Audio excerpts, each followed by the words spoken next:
Hello जी, नमस्कार, प्रणाम, good afternoon, Radhe Radhe. मैं संजीव कुशवाहा आपको ऋषिकेश अकेडमी में बहुत बहुत स्वागत करती हूँ। तो चलिए आज चलते हैं जय प्रक्रम यानी लाइफ प्रोसेस का अगला चैप्टर पढ़ने, रेस्पिरेशन पढ़ने, श्वसन पढ़ने। श्वसन होता है क्या यानी इसका डेफिनेशन पढ़ेंगे। हाँ, श्वसन होता है क्या इसका डेफिनेशन पढ़ेंगे आज के टॉपिक में। और कहेंगे श्वसन क्यों जरूरी है, श्वसन करने से क्या होता है, ये अगला इसी में पढ़ेंगे, इसी लेक्चर में पढ़ेंगे। श्वसन का प्रकार कितना होता है, श्वसन कितने प्रकार के होते हैं, ठीक। और पढ़ेंगे पायरुवेट क्या होता है, पायरुवेट का विखंडन कैसे होता है, ठीक। तो चलिए सबसे पहले श्वसन के बारे में समझते हैं। इससे पहले लेक्चर में क्या पोषण के बारे में पढ़े थे। पोषण का मतलब जितना भी कुछ हम खाते हैं, न्यूट्रिएंट वगैरह खाते, पोषक तत्व खाते हैं, क्या हमारे शरीर के अंदर खाते टाइम क्या एनर्जी मिलता, तो बिल्कुल नहीं मिलता। खाकर हम शरीर के अंदर उसको पाचन कर देते, उसको पचित करके भोजन जब स्टोर किया रहता है, तो जब हम सांस लेते हैं उसी ऑक्सीजन के प्रेजेंट में वो विघटन होता यानी पूरा का पूरा टूटता और टूट कर क्या करता है, एनर्जी को प्रोवाइड करवाता। तो कहेंगे श्वसन से ही क्या होता है, एनर्जी को ही प्रोवाइड करवाता है, ठीक। तो कहेंगे क्या हमें खाना खाने से ऊर्जा मिलता है या श्वसन करने से ऊर्जा मिलता है, रेस्पिरेशन से ऊर्जा मिलता है, तो रेस्पिरेशन से मिलता है, ठीक। तो सबसे पहले इसका डेफिनेशन समझते हैं। डेफिनेशन बहुत आसान है, जब इसका समीकरण देख लेंगे तो डेफिनेशन बहुत आसान। क्या कहेंगे, हमारे शरीर में क्या बताए थे इसे पिछले लेक्चर में, क्या जब भी हमारे शरीर में भोजन का स्टोरेज होता है किसके रूप में होता है, ग्लाइकोजन के रूप में। जब ये एक्टिव होगा तो ग्लूकोज के रूप में। ये ऑक्सीजन की प्रेजेंट में एंजाइम की सहायता से, बहुत सारे एंजाइम इसमें वर्कआउट करते हैं, एंजाइम की सहायता से CO2 और H2O प्लस एनर्जी का निर्माण करता, ऊर्जा का निर्माण करता। यही पूरा प्रक्रिया क्या कहलाता, श्वसन कहलाता है। कहेंगे श्वसन क्या था, जय प्रक्रम की वैसी प्रोसेस, वैसी प्रक्रिया जिसमें हमारे शरीर में उपस्थित ग्लूकोज या हमारे शरीर में उपस्थित भोजन को वायुमंडलीय ऑक्सीजन की प्रेजेंट में एंजाइम की सहायता से CO2 H2O या तो एनर्जी प्रोवाइड करवाता है, एनर्जी को निर्माण करता है, उसी को क्या कहते हैं, श्वसन कहते हैं, ठीक। और कहेंगे श्वसन जरूरी क्यों है, तो कहेंगे श्वसन हमें ऊर्जा के लिए जरूरी। क्या हमारे शरीर के अंदर बहुत सारा ऑर्गन्स है, अब बहुत सारा ऑर्गन्स कब काम करेगा, जब उसको एनर्जी रहेगा। और एनर्जी के लिए क्या चाहिए, यही ग्लूकोज चाहिए। और ग्लूकोज कब विखंडित होगा, जब तक कि ऑक्सीजन ना आ जाए। और ऑक्सीजन हम कब लेंगे, जब सांस लेंगे या सांस छोड़ेंगे, ठीक। तो कहेंगे श्वसन क्यों जरूरी है, ऊर्जा के लिए। और ऊर्जा क्यों जरूरी है, हमारे शरीर के जितना भी पार्ट पुर्जे यानी जितना भी ऑर्गन्स है उसको वर्कआउट करने के लिए आवश्यकता है, ठीक।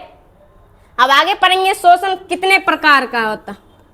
मुख्यतः बस अभी इतना समझना, श्वसन कितने प्रकार का होता है, 2 प्रकार का होता है। एक होता है वायवीय श्वसन, वायवीय श्वसन एरोबिक रेस्पिरेशन, एरोबिक रेस्पिरेशन। और दूसरा कहेंगे क्या होता, दूसरा होता अवायवीय श्वसन, दूसरा कहेंगे अवायवीय श्वसन, एनारोबिक रेस्पिरेशन, ठीक। ये रेस्पिरेशन कितने प्रकार के होते हैं, रेस्पिरेशन 2 प्रकार के होते हैं। एक होता है वायवीय श्वसन, दूसरा होता है अवायवीय श्वसन। वायवीय कहने का मतलब इसमें क्या, एयर लगा हुआ, जो एयर की यानी ऑक्सीजन के प्रेजेंट में जो होता होगा उसी को क्या कहेंगे, वायवीय श्वसन कहेंगे। और जो कहेंगे ऑक्सीजन की एब्सेंट में होता होगा उसी को क्या कहेंगे, अवायवीय श्वसन। बस अभी इतना समझना है, वायवीय श्वसन क्या होता है। वायवीय श्वसन वैसा होता है जिसमें ऑक्सीजन की प्रेजेंट में जो क्रिया संपन्न होता है श्वसन की क्रिया, उसको क्या कहेंगे, वायवीय श्वसन कहेंगे। और जो ऑक्सीजन की एब्सेंट में प्रक्रिया होता होगा उसी को अवायवीय श्वसन कहेंगे। अब ये कहेंगे इसमें पदार्थ का कैसे कैसे निर्माण होता है, पहले पायरुवेट का जब विखंडन पढ़ेंगे तो उसे पूरा स्पष्ट हो जाएगा। तो इससे पहले पढ़ते यानी जो श्वसन होता है, श्वसन में किसका विखंडन होता, कहेंगे श्वसन में किसका विखंडन होता है, ग्लूकोज का विखंडन होता है। किसके प्रेजेंट में विखंडन होता है, तो ऑक्सीजन की उपस्थिति में विखंडन होता है। किसकी सहायता से, एंजाइम की सहायता से, ठीक। अब इसमें बस ये समझना है, क्या ये बड़ा सा अणु है CO2 की अपेक्षा, ये बड़ा सा अणु या CO2 बड़ा है, तो कहेंगे क्या कौन सा बड़ा, ग्लूकोज बड़ा। और बड़ा से किसमें टूट रहा है, छोटा छोटा में अपघटित हो रहा, इसी को बोला जाता है कैटाबोलिक रिएक्शन। तो कहेंगे श्वसन एक प्रकार का क्या होता,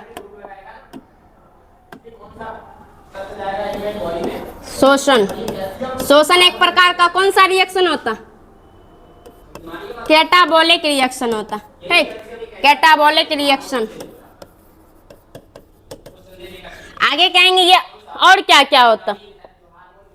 अच्छा बताइए, इसमें किस चीज का विखंडन हो रहा? क्या ग्लूकोज का विखंडन हो रहा? तो आगे बस यही लिखेंगे क्या हो रहा। तो कहेंगे इसमें क्या होता? ग्लूकोज का विखंडन होता। ग्लूकोज का विखंडन होता किसके उपस्थिति में होता? तो ऑक्सीजन की उपस्थिति में होता। ऑक्सीजन की उपस्थिति में होता। ठीक, इतना क्लियर है? आगे चलते हैं। चलिए, अब इसमें कहेंगे ये कौन सा उपचयन अभिक्रिया या यानी ऑक्सीकरण, एक होता ऑक्सीकरण होता, एक होता अवकरण। ठीक है, अब इसमें देखते हैं ये क्या कहीं ना कहीं ये ग्लूकोज है। ग्लूकोज से किसका निर्माण हो रहा? CO2 का निर्माण हो रहा। कहीं ना कहीं कहेंगे इसमें कार्बन है, हाइड्रोजन है और क्या ऑक्सीजन है। इसमें से निकल कौन रहा? क्या हाइड्रोजन निकल रहा? इसमें से हाइड्रोजन निकल रहा, और हाइड्रोजन निकलने की प्रक्रिया को क्या बोला जाता है? ऑक्सीडेशन बोला जाता है, ऑक्सीकरण बोला जाता है।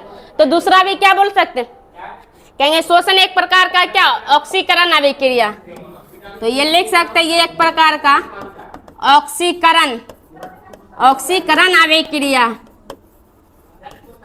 यहाँ तक ठीक है? ये सिर्फ मेन पॉइंट रहा। ठीक, चलिए आगे देख। अब कहेंगे शोषण के लिए यानी एनर्जी निकालने, एनर्जी प्रोवाइड करने के लिए, एनर्जी निर्माण करने के लिए किस तत्व का यानी किस बताए थे? जैसे ग्लूकोज होता, वसा होता, मतलब ग्लूकोज होता, एमिनो एसिड होता, बसिया अम्ल होता, ग्लिसरॉल होता, लेकिन सबसे ज्यादा कौन यूज में लेता? ग्लूकोज ही लेता। तो कहेंगे ईंधन के रूप में, कहीं ना कहीं एनर्जी का निर्माण हो रहा है तो ईंधन का रूप रहेगा। तो ईंधन के रूप में किसका यूज किया जाता? तो ग्लूकोज का यूज किया जाता है। ठीक, तो ये भी लिख सकते हैं ईंधन के रूप में किसका यूज किया जाता? ग्लूकोज का निर्माण यानी ग्लूकोज का उपयोग किया जाता ईंधन के रूप में किसका? ग्लूकोज का उपयोग किया जाता। या तो कहीं ग्लूकोज को क्या बोला जाता? शोषण का ईंधन भी बोला जाता है। ठीक, आगे समझते। चलिए, आप कहेंगे ये जो ग्लूकोज है, ये ग्लूकोज क्या ऑक्सीजन की प्रेजेंट में ये एनर्जी का निर्माण करा? ये एनर्जी किसके रूप में निर्माण करता? ये करता है एनर्जी एटीपी के रूप में। कहेंगे ये एनर्जी किसके रूप में करता? एटीपी के रूप में। इसीलिए एटीपी को शोषण का सिक्का भी बोला जाता है। कहेंगे शोषण का सिक्का किसको बोला जाता? तो एटीपी को बोला जाता। और एटीपी का पूरा नाम देखते, एडिनोसिन ट्राइफॉस्फेट होता। तो कहेंगे ऊर्जा का सिक्का, या तो ऊर्जा का निर्माण किसके रूप में हो रहा? निर्माण एटीपी के रूप में हो रहा। ठीक, एटीपी के रूप में होता है। और एटीपी का पूरा नाम क्या होता है? Adenosine triphosphate. एडिनोसिन ट्राइफॉस्फेट होता है। ठीक, कहेंगे एटीपी का पूरा नाम एडिनोसिन ट्राइफॉस्फेट, या तो इसको हिंदी में इस तरह से लिख देते हैं।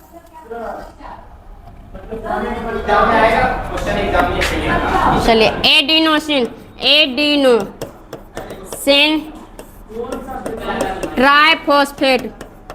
ठीक, इतना याद रहेगा। कहेंगे ये ऊर्जा का सिक्का के रूप में किसको बोला जाता है? तो एटीपी का पूरा नाम क्या होता है? तो एडिनोसिन ट्राइफॉस्फेट होता। अब कहेंगे एक एटीपी में, इसको पूरा अच्छा से याद रखना है, एक एटीपी में कितना ऊर्जा का निर्माण होता है? तो 30.5 जूल पर मोल कैलोरी ऊर्जा का निर्माण होता है। ठीक, तो कहेंगे ये एक एटीपी में कितना ऊर्जा का निर्माण होता है? 30.5 जूल। ये जो है ये रहा 30.5 जूल पर मोल कैलोरी, इतना ऊर्जा का निर्माण एक एटीपी में होता है। ठीक, तो मुख्यतः ये पूरा समझ में आ गया होगा। ये शोषण का रहा। ठीक, यानी शोषण में क्या क्या निर्माण होता? तो कहेंगे शोषण में यूज कौन सा हो रहा? अभिकारक के रूप में कौन सा भाग ले रहा? अभिकारक के रूप में कौन सा भाग ले रहा? तो ये ग्लूकोज ले रहा। लेकिन प्रोडक्ट के रूप में क्या क्या निर्माण हो रहा? CO2 का निर्माण होता है, H2O का निर्माण होता है और एनर्जी का निर्माण होता। तो ये भी लिख सकते हैं। कहेंगे प्रोडक्ट के रूप में किसका निर्माण होता? चलिए, कहेंगे अभिकारक के रूप में। अभिकारक जो होता है अभिक्रिया में जो भाग लेता है उसी को क्या बोला जाता है? अभिकारक बोला जाता है। अभिकारक के रूप में ग्लूकोज और ऑक्सीजन भाग लेता, प्लस ऑक्सीजन भाग लेता।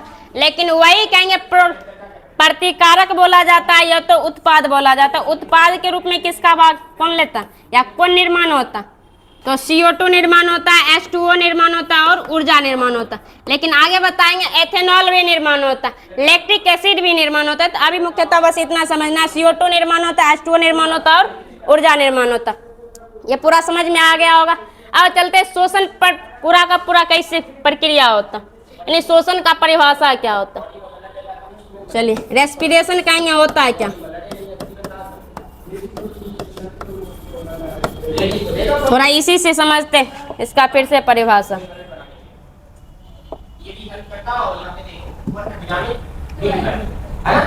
चलिए ध्यान देते। अच्छा इसमें तो बोल सकते हैं, कहेंगे शोषण क्या आता है, हमारे शरीर में क्या ग्लूकोज प्रेजेंट है हमारे शरीर में, कहेंगे जैव प्रक्रम का ये भी प्रक्रिया क्या एक प्रकार का जैव प्रक्रम का टॉपिक है, ठीक है, लाइफ प्रोसेस का टॉपिक है। तो कहेंगे हम जैव प्रक्रम की वैसी प्रोसेस वैसी विधि जिसमें हमारे शरीर में उपस्थित ग्लूकोज ऑक्सीजन की उपस्थिति में एंजाइम की सहायता से क्या निर्माण करता, CO2 निर्माण करता है, H2O निर्माण करता है और एनर्जी निर्माण करता है। यही पूरा प्रक्रिया क्या कहलाता, शोषण कहलाता। तो इसी को लिखते हैं। चलिए शोषण होता है क्या, तो कहेंगे जैव प्रक्रम का वैसी, चलिए लेकिन जैव प्रक्रम की वैसी विधि या वैसी प्रक्रिया जिसमें हमारे शरीर में उपस्थित ग्लूकोज और इसका कहीं सूत्र क्या था C6H12O6। ग्लूकोज को या तो कह सकते हैं वातावरणीय जो भी होता है वायुमंडलीय हवा या तो ऑक्सीजन, कहेंगे ग्लूकोज को ऑक्सीजन की सहायता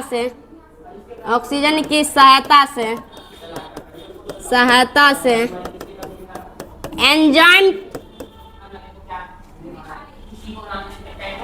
ऑक्सीजन की उपस्थिति में लिखते हैं, ऑक्सीजन की उपस्थिति में एंजाइम की सहायता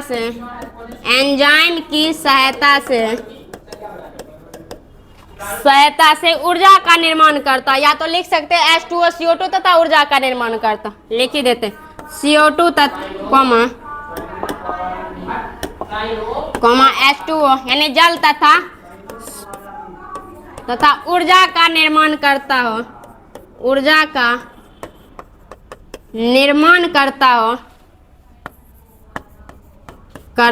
शोषण कहलाता। ठीक, यही रहा शोषण कहलाता। ये पूरा परिभाषा रहा, बस इसको नॉर्मल सा अगर डेफिनेशन इसका अगर समीकरण याद रहेगा तो ऑटोमेटिक पूरा डेफिनेशन याद रहेगा। और नीचे क्या करना, जब भी ये सब प्रक्रिया लिखना है तो नीचे इसका इक्वेशन लिख देना। क्या हमारे शरीर में कौन प्रेजेंट रहता, ग्लूकोज रहता, भोजन, ठीक, किसकी प्रेजेंट में, ऑक्सीजन की उपस्थिति में, किसकी सहायता से, एंजाइम की सहायता से, किस किस में निर्माण करता है, CO2 H2O और एनर्जी, ठीक है, एनर्जी का निर्माण करता हो। यही पूरा प्रक्रिया क्या कहलाएगा, रेस्पिरेशन। अब बताते शोषण कितने प्रकार का होता, शोषण दो प्रकार का होता है, ठीक, शोषण दो प्रकार का होता है। एक नंबर में क्या बताए थे, वायवीय शोषण, और दूसरा क्या बताए थे, अवायवीय शोषण।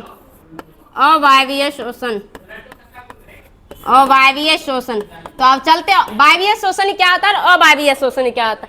तो कहेंगे ये वायवीय शोषण क्या होता है, जो अभी बताए थे ऑक्सीजन की उपस्थिति में जो संपन्न होगा उसी को क्या बोलेंगे, वायवीय शोषण कहेंगे। और जब कहेंगे अवायवीय शोषण क्या होता है, यानी कहेंगे ये ऑक्सीजन प्रेजेंट नहीं रहता, या तो कभी इसका अभाव रहता है या तो प्रेजेंट ही नहीं रहता, ठीक, तो उसी को बोलेंगे अवायवीय शोषण।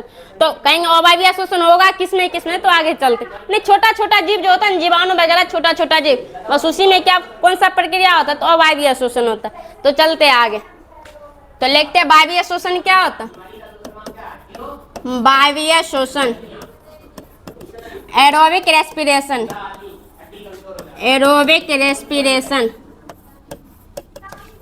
रेस्पिरेशन। ठीक, चलते ये क्या होता।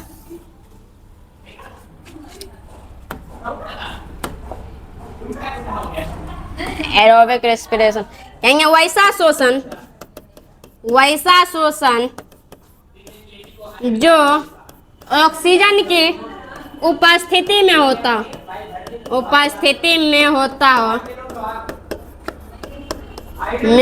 हो कहेंगे वैसी शोषण जो ऑक्सीजन की उपस्थिति में होता हो या ऑक्सीजन की उपस्थिति में संपन्न होता, लिखी दे, ऑक्सीजन की उपस्थिति में संपन्न होता हो वायवीय शोषण कहलाता है। वायवीय शोषण कहलाता। और इसका भी अगर कहेंगे इसका इक्वेशन क्या होगा तो शोषण वाला इक्वेशन लिख देंगे। ठीक, आगे चलते आप कहेंगे अवायवीय शोषण,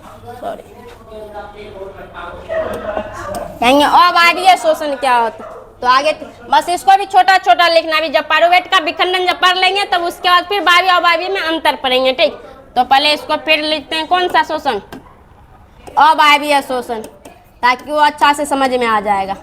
अवायवीय शोषण एनाएरोबिक रेस्पिरेशन। तो कहेंगे ये क्या होता, कहेंगे वैसे शोषण जो ऑक्सीजन की अनुपस्थिति में संपन्न होता होगा। तो चलिए लिखते हैं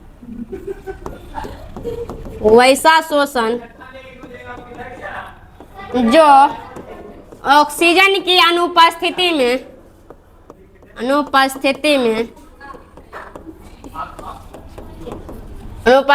संपन्न होता हो क्या कहलाता, अवायवीय शोषण कहलाता। आगे बताएंगे कितने चरण में संपन्न होता नहीं होता, ये सब बताएंगे। ठीक, अवायवीय शोषण कहलाता। जब बताएंगे वायवीय शोषण क्या होता है, ये 2 चरण में संपन्न होता है। ठीक, एक ग्लाइकोलाइसिस होता है, एक क्रेब्स चक्र होता है। लेकिन ये अवायवीय शोषण होता है, एक ही चरण में संपन्न होता है, जिसको ग्लाइकोलाइसिस कहते हैं। अब ग्लाइकोलाइसिस होता है क्या, इसके लिए पहले पाइरुवेट का विखंडन समझना होगा। ठीक, तो चलिए आगे चलते हैं। अब टॉपिक क्या था, अब पाइरुवेट का विखंडन। पाइरुवेट का विखंडन कैसे होता। ठीक, पाइरुवेट का विखंडन।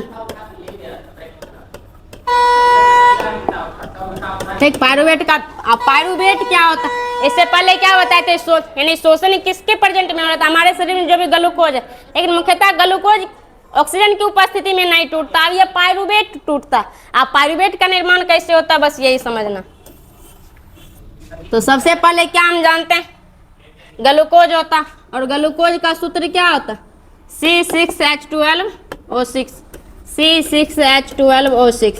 ठीक, इसको क्या बोला जाता, ग्लूकोज बोला जाता। यहाँ तक ठीक है। और कहेंगे ग्लूकोज कितने कार्बन वाला अणु है, 6 कार्बन वाला। क्या इसमें 6, या तो कहेगा कितने हाइड्रोजन वाला अणु, 12 हाइड्रोजन वाला। कितने ऑक्सीजन वाला, तो 6 ऑक्सीजन वाला। ठीक है, ये सब तो समझ में आ गया होगा। चलिए, अब यही क्या करता है कोशिका द्रव में। ठीक, कोशिका द्रव में यानी साइटोप्लाज्म में अब यही पाइरुवेट में विखंडन होगा। अब पाइरुवेट का सूत्र कहेंगे इस प्रकार से होता, O3, जिसको बोला जाता पाइरुवेट। और ये कहेंगे कितना पाइरुवेट में विखंडित होता है, 2 पाइरुवेट में विखंडित होता है। ठीक, आप कहेंगे ये ग्लूकोज किसमें हो रहा है, ये प्रक्रिया किसमें हो रहा है, कोशिका द्रव में हो रहा है। कितने पाइरुवेट का निर्माण करा, 2 पाइरुवेट का निर्माण करा। और ये पाइरुवेट कितने कार्बन वाला होता, तो 3 कार्बन वाला होता। ये भी ध्यान रखना। कहेंगे ये जो ग्लूकोज होता है, ग्लूकोज कोशिका द्रव में 2 पाइरुवेट का निर्माण करता है, या तो 3 कार्बन वाले 2 पाइरुवेट का निर्माण करता। क्या ये 3 कार्बन वाले 2 पाइरुवेट का निर्माण करता। और यही पूरा प्रक्रिया ग्लाइकोलाइसिस कहलाता। ग्लाइकोलाइसिस। अब समझ में आ गया ग्लाइकोलाइसिस क्या होता है। क्या ये पहला चरण है, ये पहला चरण रहा। कहेंगे शोषण का पहला चरण क्या होता है? ग्लाइकोलाइसिस। ग्लाइकोलाइसिस कहाँ में संपन्न होता है? कोशिका द्रव में संपन्न होता है। ग्लाइकोलाइसिस में क्या होता है? अब ये ग्लूकोज क्या करता है?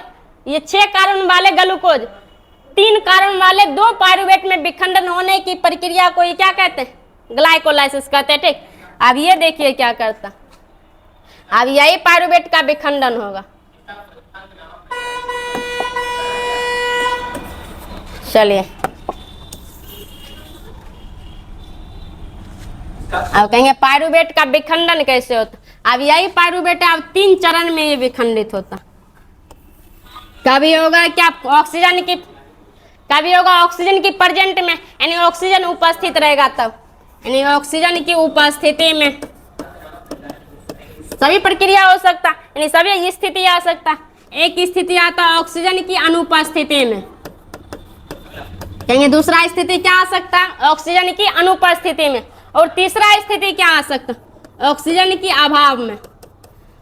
अब ये समझते हैं कि ये उपस्थिति यानी अनुपस्थिति क्या होता है और अभाव क्या होता है। उपस्थिति का मतलब तो पूरा समझ में आता है, उपस्थिति कहने का मतलब प्रेजेंट, ठीक, लेकिन अनुपस्थिति कहने का मतलब पूरा का पूरा नहीं हो, और अभाव कहने का मतलब क्या होता है? पहले था लेकिन प्रेजेंट कुछ टाइम के लिए नहीं है। ठीक है, यानी कि मान लीजिए अभी पैसा कुछ टाइम पहले अमीर था, ठीक, और कुछ टाइम के लिए इतना भिखारी होगी जिसका कोई जवाब नहीं, यानी कि कुछ टाइम के लिए, लेकिन आगे आने का ये स्रोत है, सोर्स है, उसी को बोला जाता है अभाव बोला जाता है। ठीक, तो अभाव कहने का मतलब आने का चांस है लेकिन प्रेजेंट में अभी नहीं है। अनुपस्थिति कहने का मतलब है ही नहीं, और उपस्थिति कहने का मतलब तो आप समझिए रहे। अब ये चलते कैसे होता,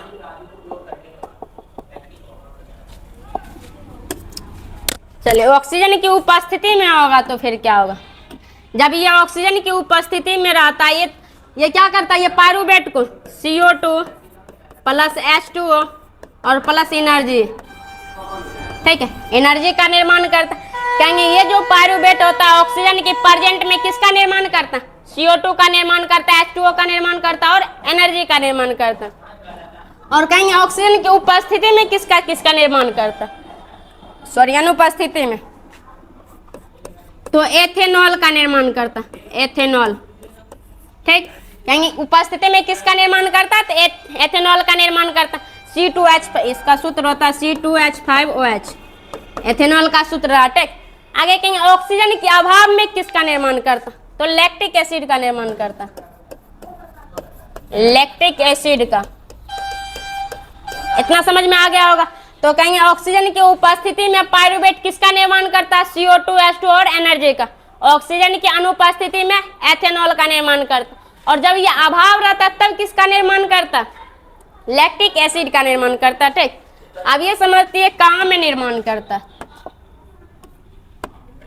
चलिए ये कहेंगे जो ऑक्सीजन की उपस्थिति होता है ये कहाँ में निर्माण करता? माइटोकॉन्ड्रिया में ये प्रक्रिया होता, माइटोकॉन्ड्रिया में। कहेंगे ऑक्सीजन की उपस्थिति जब रहता है कहाँ में होता है? तो ये माइटोकॉन्ड्रिया होता है, और किस प्रक्रिया के स्वरूप होता है? क्रेब्स चक्र एक होता है। ठीक, यही क्रेब्स नामक वैज्ञानिक थे जो कि एक पूरा का पूरा चक्र दिए थे, ठीक, जो कि माइटोकॉन्ड्रिया में होता। आगे कहेंगे एथेनॉल, सॉरी, यानी जो ऑक्सीजन की अनुपस्थिति एथेनॉल का निर्माण करता है, ये कहाँ में होता? ईस्ट समझते हैं, ठीक है, ये रहा ईस्ट। तो कहेंगे ईस्ट में क्या होता है? एथेनॉल का निर्माण होता है जिसको खमीर बोला जाता है। ठीक, और कहेंगे लैक्टिक एसिड का निर्माण कहाँ होता? तो हमारे स्किन में होता, त्वचा में होता, या तो मांसपेशी में। मांसपेशी में क्या होता? एथेनॉल का यानी लैक्टिक एसिड का निर्माण होता है। ठीक, अब ये समझते हैं होता है तो फिर क्या करता? तो कहेंगे माइटोकॉन्ड्रिया में होता है तो ये पूरा का पूरा बहुत ज्यादा एनर्जी देता है जिसको वायवीय शोषण बोला जाता है। इसी को क्या बोला जाता है? वायवीय शोषण बोला जाता है। क्या ये अनुपस्थिति में? तो इसको क्या बोलेंगे? अवायवीय शोषण बोलेंगे। तो यही बताए थे इससे पहले वायवीय शोषण में किसका किस प्रोडक्ट का निर्माण होता? यानी कार्बन डाइऑक्साइड का निर्माण होता, H2O का निर्माण होता और एनर्जी का निर्माण होता। लेकिन अवायवीय शोषण में क्या क्या निर्माण होता? अवायवीय शोषण में एथेनॉल का निर्माण होता, और इसको भी अवायवीय शोषण के अंतर्गत ही रखा गया। ठीक है, जिसमें किसका निर्माण होता? लैक्टिक एसिड का निर्माण होता। तो आप देखते ये होता कैसे कैसे। अब मान लीजिए ऑक्सीजन का पूरा पूर्ति होते रहेगा तो हमारे शरीर में बहुत सारा माइटोकॉन्ड्रिया आती है, तो पूरा का पूरा एनर्जी बना देगा। लेकिन जब कभी क्या अल्कोहल जो शराब होता जो महुआ वगैरह होता है बनाते हुए देखे हैं कभी, पूरा का पूरा ढक देता, ठीक, और ढक देता क्या उस टाइम ऑक्सीजन जा पाएगा? ऑक्सीजन नहीं जा पाएगा, और ऑक्सीजन नहीं जा पाएगा तो ऑक्सीजन के एब्सेंट में होगा।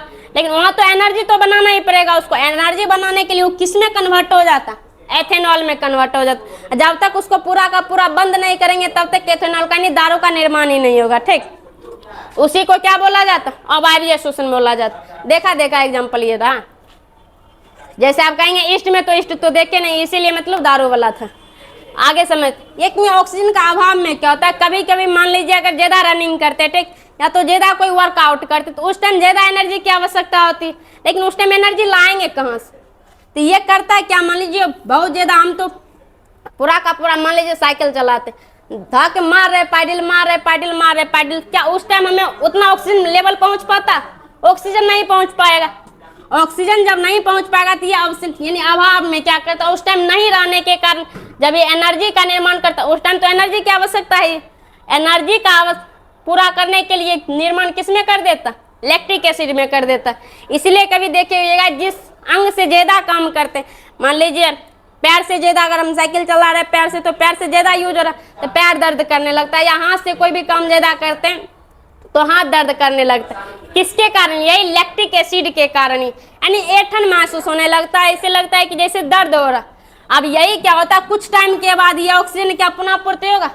जब हम सोते हैं या तो उसको सहलाते हैं धीरे धीरे, ठीक है, तो ये क्या होगा, ऑक्सीजन की पुनः पूर्ति हो जाता है। और जब ये पुनः पूर्ति होगा तो ये लैक्टिक एसिड किस में बदल जाएगा? यही CO2 में बदल जाएगा, H2O में बदल जाएगा। उस टाइम एनर्जी में नहीं, उस टाइम एनर्जी नहीं देगा, ठीक। तो धीरे धीरे क्या होता है, फिर ऐंठन खत्म हो जाता है। बस यही पूरा प्रक्रिया हमारे शरीर में होता है। तो कहेंगे हमें ज्यादा काम करने से ऐंठन की महसूस क्या होने लगती है? क्योंकि होता है क्या, शोषण की प्रक्रिया ऑक्सीजन के अभाव में पायरुवेट को तोड़ देता है। किस में तोड़ देता है? लैक्टिक एसिड में। और लैक्टिक एसिड क्या करता है, हमारे शरीर में जम जाता है, और जमने के कारण हमें दर्द करने लगता है, ठीक। तो कहेगा ऐंठन की महसूस क्यों होता है? या तो एथेनॉल का निर्माण वायवीय शोषण है या अवायवीय शोषण, तो कहेंगे अवायवीय शोषण। तो आगे चलते कहेंगे हमारे शरीर में नहीं, मानव के शरीर में वायवीय शोषण होता है या अवायवीय शोषण होता है? तो कहेंगे मानव के शरीर में सबसे बताइए, ये प्रेजेंट में जब रहेगा, भर के जब ऑक्सीजन रहेगा, क्या ऑक्सीजन की उपस्थिति में करेगा? और जब ऑक्सीजन की उपस्थिति में करेगा तो उसको क्या कहेंगे? वायवीय शोषण कहेंगे। हमारे शरीर में वायवीय शोषण तो हम जान रहे हो रहा है, लेकिन कहेंगे क्या अवायवीय शोषण कब होता? जब अवायवीय शोषण जब हम ज्यादा से ज्यादा वर्कआउट करते हैं, ठीक है, जैसे अभी हम ज्यादा बोल रहे हैं, ठीक, ऐसे तो दर्द नहीं करता जैसे हाथ, इस हाथ से ज्यादा कोई वर्कआउट करने लगे क्या उस टाइम तो एनर्जी की आवश्यकता? क्या हमारा ये सेल्स जानता है कि ऑक्सीजन का अभाव है या अनुपस्थित है? उसको तो बस एनर्जी चाहिए। लेकिन वही एनर्जी को पुनः पूर्ति करवाने के लिए ये बेचारा क्या करता है? लैक्टिक एसिड में बदल देता है, ठीक। किसको? पायरुवेट को। अब जब ये लैक्टिक एसिड में बदल देगा तो उस टाइम तो ज्यादा इफेक्ट नहीं पड़ेगा, लेकिन कुछ टाइम के बाद धीरे धीरे हमारे मांसपेशी दर्द करने लगता है, ठीक। और दर्द करने के कारण तो समझिए रहे क्या क्या होता है। तो चलिए आगे समझ। तो यही पायरुवेट का तीनों विखंडन आप कहेंगे। पायरुवेट का विखंडन कितने चरण में होता है या कितने बार होता है, मतलब किस किस परिस्थिति में होता है? तो 3 परिस्थिति में, यानी 3 चरण में होता है। और तीनों चरण लिख देना, तीनों चरण का पूरा चर्चा कर देना, ठीक। तो ये पूरा रहा पायरुवेट का विखंडन। चलिए आप देखते हैं वायवीय शोषण और अवायवीय शोषण में अंतर कैसे होता है। अब यहाँ से ज्यादा समझ में आएगा।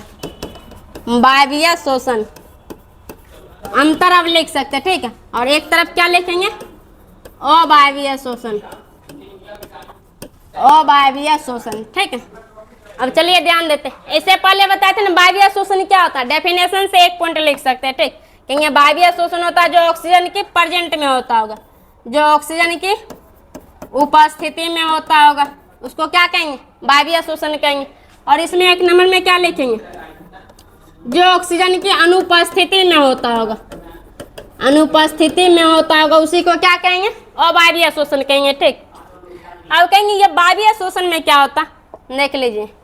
ये वायवीय शोषण में ये जो पायरुवेट है, पायरुवेट का पूर्ण विखंडन होता, यानी पूर्ण ऑक्सीकरण होता।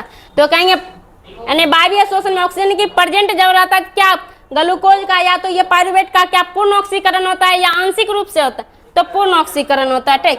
तो इसमें लिख सकते हैं ग्लूकोज का पूर्ण ऑक्सीकरण होता, पूर्ण ऑक्सीकरण होता। ठीक। लेकिन उसमें क्या लिखेंगे, उसमें आंशिक रूप से ऑक्सीकरण होता है। ठीक, आंशिक रूप से कहने का मतलब कम कम होता है, कम थोड़ा बहुत का विखंडन करता है। इसमें क्या लिखेंगे, ग्लूकोज का आंशिक रूप से विखंडन, आंशिक रूप से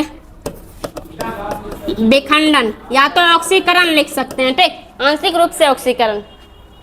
चलिए एक नंबर ये हो गया, 2 नंबर। अब तीसरा नंबर में लिखते हैं। अच्छा बताइए, जब पूर्ण ऑक्सीकरण होगा तब अधिक एनर्जी क्या मतलब निर्माण होगा या कम एनर्जी का निर्माण होगा? तो अधिक ऊर्जा का निर्माण होगा। तो कहेंगे इसमें क्या होता है, अधिक ऊर्जा का निर्माण होता है। लेकिन इसमें क्या होता है, इसमें इसके अपेक्षा नहीं कि वायवीय शोषण की अपेक्षा इसमें कम ऊर्जा का निर्माण होता है, कम ऊर्जा का निर्माण होता है। इतना तक ठीक है, ये पूरा अंतर हो गया। आगे लिखते हैं।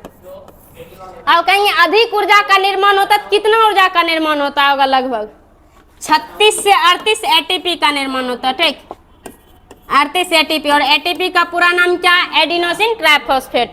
और कहेंगे इसमें क्या होता है, इसमें 2 से 4 एटीपी का निर्माण होता है। यहाँ तक ठीक है, 4 अंतर नॉर्मली हो जाएगा। अब आगे समझते हैं। अच्छा ये रहा,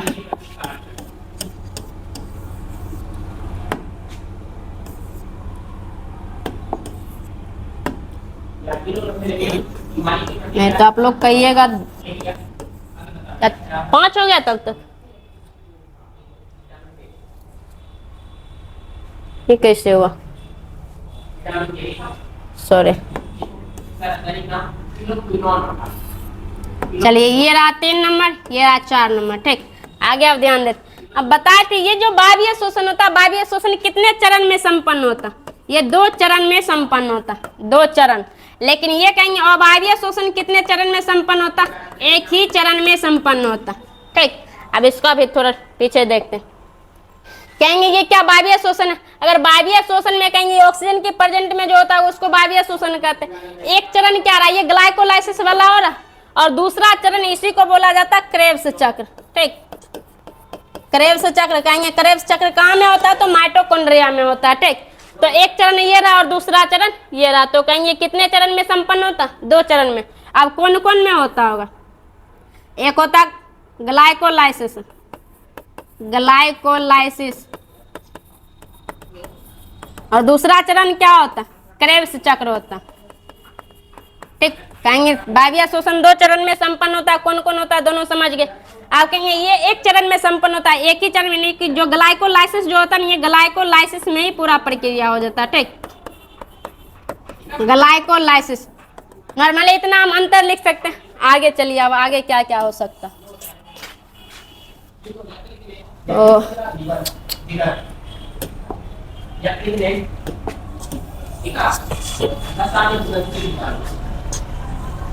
चलिए हाइट कम होने की वजह से इतना थोड़ा गड़बड़ हो जाता है। ठीक, चलिए कोई नहीं, इसको दिक्कत है। चलिए ध्यान देते हैं। अब यानी 2 चरण पूरा हो गया। अब कहेंगे ये 2 चरण, पहला चरण किसमें, ये ग्लाइकोलाइसिस किसमें संपन्न होता है? पहला चरण कोशिका द्रव में, और दूसरा चरण किसमें संपन्न होता है? माइटोकॉन्ड्रिया में। तो कहेंगे ये कोशिका द्रव, कोशिका द्रव तथा माइटोकॉन्ड्रिया, तथा माइटोकॉन्ड्रिया दोनों में होता है। ठीक, लेकिन इसमें क्या कहेंगे, पूरा का पूरा क्या होता है?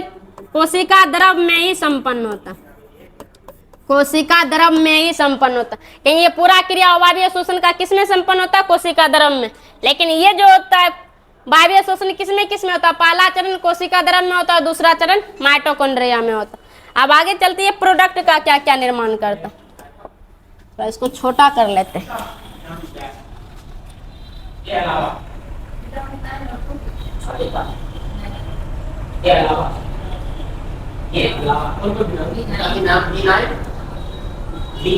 चलिए इसी में हो जाए, पीछे चलते। अच्छा बताए, यानी कि वायवीय शोषण में किसका किसका उत्पाद के रूप में निर्माण हो रहा है? CO2 का निर्माण हो रहा है, H2O का निर्माण हो रहा है, और एनर्जी का निर्माण हो रहा है। यही लिखेंगे। कहेंगे इसमें उत्पाद के रूप में, इसमें उत्पाद के रूप में CO2 कार्बन डाइऑक्साइड, H2O जल तथा किसका निर्माण होता है, एनर्जी का, एनर्जी का निर्माण होता है, ठीक। लेकिन कहेंगे उसमें क्या क्या होता है, अब देख लीजिए। कहेंगे वायवीय अवायवीय शोषण में क्या होता है, एक तो एथेनॉल का निर्माण होता है, ठीक। आगे कहेंगे और किसका निर्माण होता है, तो लैक्टिक एसिड का निर्माण होता है, एथेनॉल के साथ साथ CO2 का भी निर्माण होता है, ठीक। तो कहेंगे CO2 का निर्माण होता है, एथेनॉल का निर्माण होता है और लैक्टिक एसिड का निर्माण होता है। चलिए ये भी लिख देते। कहेंगे इसमें उत्पाद के रूप में, इसमें उत्पाद के रूप में, प्रोडक्ट के रूप में एथेनॉल, एथेनॉल प्लस CO2 तथा और किसका निर्माण करता है, लैक्टिक एसिड, लैक्टिक अम्ल का निर्माण करता, लैक्टिक अम्ल का निर्माण करता। मुख्यतः इतना रहा वायवीय और अवायवीय शोषण में अंतर है। मान लीजिए 2 से 3 भूल भी जाएंगे, 4 कम से कम, 4 से 5 कम से कम याद रखना है, ठीक। और ये पूरा 5 नंबर में अक्सर पूछा जाता है। कहेंगे वायवीय शोषण और अवायवीय शोषण में अंतर क्या है, तो यही पूरा प्रक्रिया।